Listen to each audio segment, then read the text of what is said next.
Ovunque vado incontro gli attori dei film porno che ho nella mia cameretta, che ho nella mia cameretta. Ovunque vado incontro gli attori dei film porno che ho nella mia testa, che ho nella mia testa.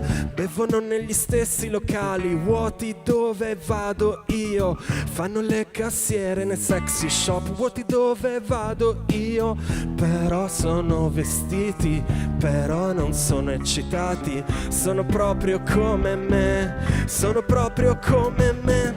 In realtà fare lo scrittore è un fallimento, perché io ho iniziato scrivendo canzoni e mi sono appassionato al rap perché era mentre la struttura delle altre canzoni mi sembravano delle prigioni, perché le strofe dovevano essere brevi, doveva arrivare il ritornello, mentre nel rap mi sembrava di avere tantissimo spazio per dire tutto quello che volevo. Per cui ho cominciato scrivendo musica rap e poi in realtà è stato un caso il fatto di esordire prima, cioè non un caso, ma sono stato più fortunato in quel campo lì, per cui ho esordito poi come scrittore, però le cose sono sempre andate in modo parallelo.